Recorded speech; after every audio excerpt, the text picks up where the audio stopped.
Exercício 15, cálculo de diagramas de esforços em estruturas tridimensionais, correspondente este módulo à parte 3 e exercício este que se inclui no programa da Unidade Curricular de Análise de Estruturas Isostáticas. Portanto, trata-se de um problema de uma estrutura tridimensional, em que nos módulos anteriores foram calculadas as reações de apoio e traçados os diagramas de corpo livre, e neste módulo procede-se à representação dos diagramas de esforços nos sistemas locais,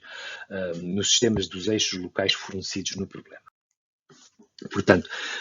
pretende-se com este módulo 3 a representação dos diagramas de esforços de todas as barras, devendo ser indicados os valores dos pontos notáveis. Para este efeito, importa terem atenção que há que estabelecer o diagrama de corpo livre das barras, e isso foi feito no módulo 2.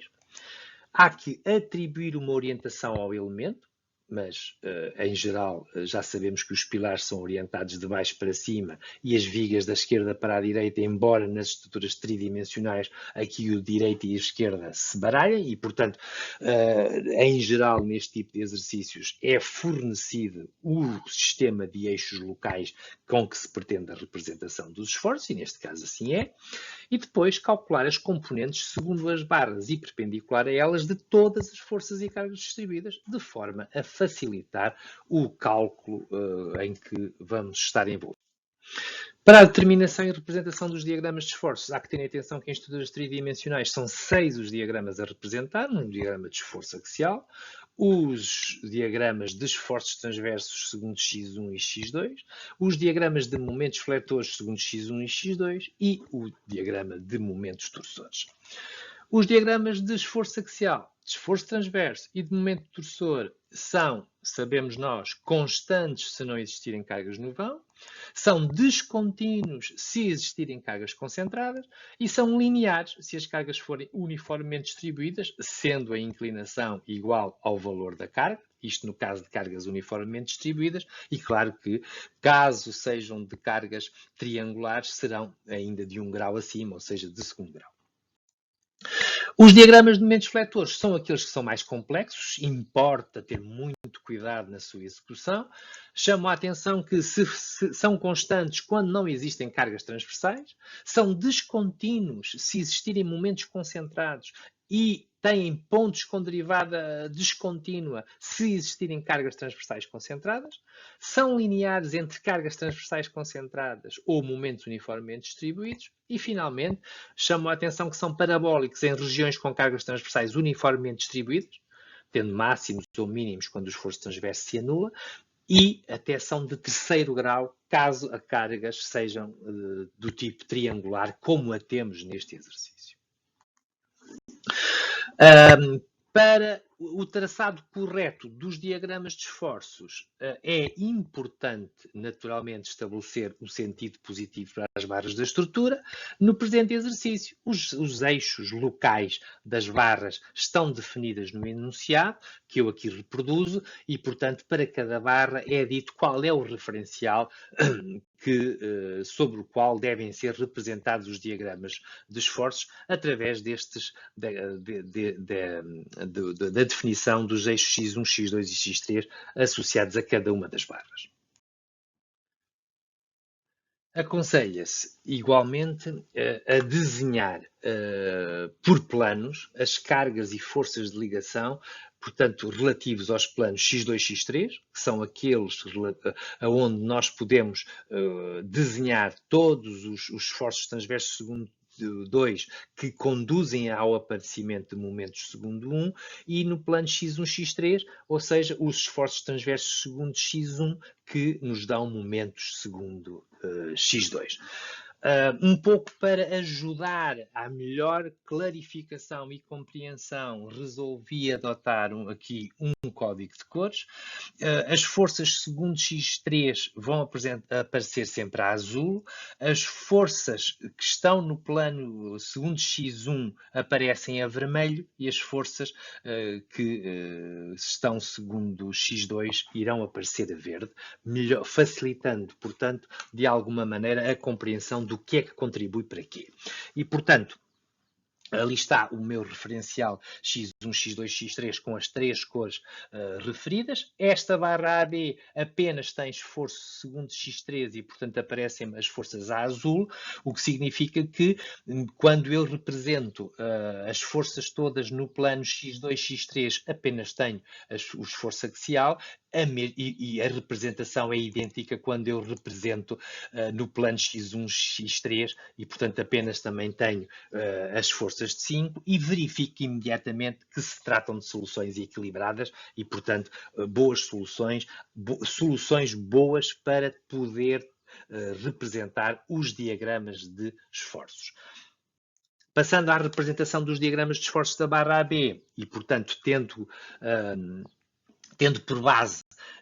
os diagramas que acabamos de determinar, apresento e acrescento um pouco como mnemónica que, sendo esta barra orientada de A para B, a extremidade de B é a faceta positiva e que os esforços ditos positivos na faceta positiva são os representados em baixo, portanto, esforço transverso para a direita, o esforço axial positivo é para cima e o momento fletor no sentido contrário dos ponteiros do relógio será o positivo e, portanto, quando vamos agora representar o diagrama de esforço axial, o diagrama de torsor, o esforço transverso segundo 2, o momento fletor segundo 1, o esforço transverso segundo 1 e o momento fletor segundo 2, e insisto, eu tracei e ponho por baixo do esforço transverso 2 o momento 1, porque os momentos 1 são provocados pelos esforços transversos 2 e o mesmo relativamente ao V1 M2.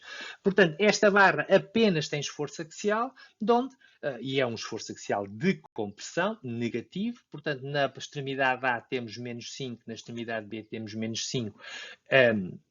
O esforço axial é constante, negativo e igual a 5, portanto é constante. E no que diz respeito à torção, não existe torção, logo é nulo. Não existe esforço transverso 2, logo é nulo. Não existe momento fletor, logo é 1. É nulo, não existe esforço transverso 1, logo é nulo, e não existe momento fletor 2, logo é nulo. E estão representados os diagramas de esforços da barra AB. Passando aos diagramas de esforços da barra EB, portanto, adotei a filosofia de representar com estes códigos de cores verde, azul e vermelho as forças que estão segundo cada um dos eixos e, portanto, agora vou representar as forças apenas no plano X1, X2, X2, X3 e as forças no plano X1, X3, garantindo sempre que a solução está equilibrada. Chamo a atenção que no plano X2, X3 me aparece um momento segundo 1 de 2 kN e que no plano X1, X3 me aparece um momento de 2 também, neste caso com sinal contrário, de 2 na extremidade B, e portanto o momento de 2 segundo X2. Portanto, as soluções estão equilibradas, basta verificar, portanto, olhando como exemplo para o primeiro dos desenhos X2, X3, temos o esforço axial de 1 e menos 1, equilibra, temos um esforço transverso de 1 e menos 1, equilibra, e temos um momento fletor de 2 em B, que é equilibrado pelo momento provocado pela força em E de 1 verde, que tem um braço de 2. E, portanto, este é um exemplo de verificação dos equilíbrios locais. Portanto, estas são as forças que contribuem para cada um dos momentos, para cada uma das facetas, e, portanto, estamos em condições de passar ao traçado dos diagramas de momentos, de diagramas de momentos e de esforço transverso e de esforço axial. E, portanto,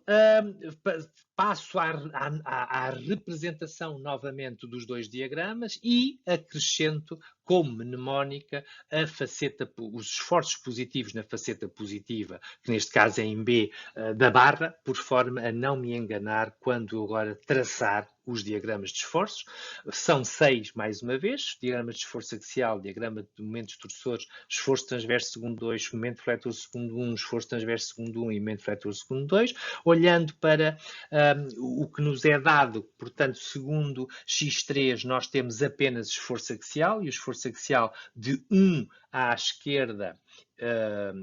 de compressão e de 1 à direita de compressão, e portanto vale menos 1, e a barra tem um esforço constante ao longo de toda a barra de menos 1. No que diz respeito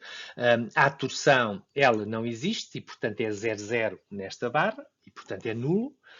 Passando para o diagrama de esforço transverso segundo 2, ele vale 1 positivo à esquerda e 1 positivo à direita, portanto é constante e positivo. O momento fletor vale 0 na secção E e vale 2, menos 2,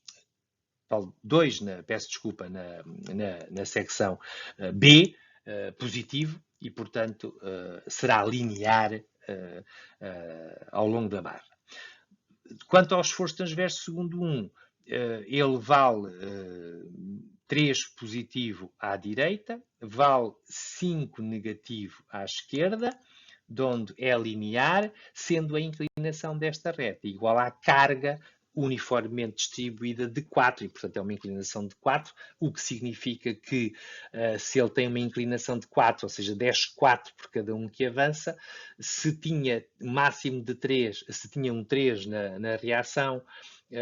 à esquerda, na barra E, já sei que se vai anular a ponte 75 desta barra, e, consequentemente, quando o esforço transverso se anula, vamos ter obrigatoriamente um máximo de momento fletor. Como o momento fletor é 0 do lado da barra, do lado do E, vale 0, à direita vale menos 2. E, portanto, aquilo que sabemos é que vai ter um valor máximo positivo a ponto 75 da barra. Eu posso calcular esse valor sabendo que é igual à área daquele triângulo, que é ponto 75 vezes 3 a dividir por 2, e, portanto, o máximo momento será 3 vezes ponto 75 sobre 2, ou seja, 1,1 kN/m, portanto, será o momento máximo naquela secção, e, portanto, o diagrama apresenta um desenvolvimento parabólico, já que o esforço transverso é linear, portanto, será uma equação de segundo grau. Passando ao diagrama de esforços da barra BC. Para esta barra, e procedendo da mesma maneira, cá está a representação no plano X2, X3 de todas as forças da barra BC. Fazemos o mesmo para, e confirmamos que é uma solução equilibrada, fazemos o mesmo para a direção X1 e X3 de todas as forças e usando o mesmo código de cores. Faço notar sempre que o momento fletor que eu estou a representar no plano X3, X2 é o momento fletor segundo 1, e o momento fletor que eu estou a representar no plano X1, X3 é o momento segundo 2. De acordo? E, portanto, mais uma vez, obtenho duas soluções perfeitamente equilibradas e estou em condições para proceder ao traçado dos diagramas de esforços desta barra. Para tal, pego nos dois desenhos que acabámos de determinar e de representar, associo-lhes a mnemónica dos esforços positivos na faceta positiva, que neste caso a faceta positiva é a faceta em C, e, consequentemente, vamos proceder ao traçado dos 6 diagramas de esforços. Começando pelo esforço axial, esta barra tem uma compressão de 6 em baixo e em cima, portanto, menos 6 de compressão.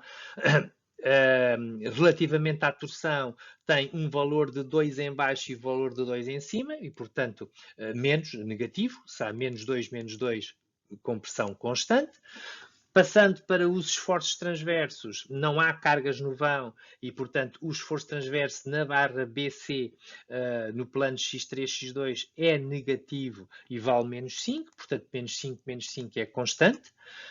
O momento fletor, se o esforço transverso é constante, será obrigatoriamente linear. Temos um momento em B igual a 0 e temos, consequentemente, um momento negativo em C igual a menos 10 e, portanto, será 0 a menos 10 linear, negativo. Quanto ao esforço transverso da barra, segundo 1, sabemos que vale 1 e é positivo em ambas as extremidades, portanto, um positivo constante, onde o diagrama de esforço de momento fletor é obrigatoriamente linear, é linear valendo menos 2 na extremidade D e 0 na extremidade A, e, portanto, linear, passando de menos 2 para 0, e, portanto, linear. Finalmente, a barra CD. É uma barra em que vamos agir da mesma maneira, representação de todas as forças em x2 e x3 e de todas as forças em x1 e x3.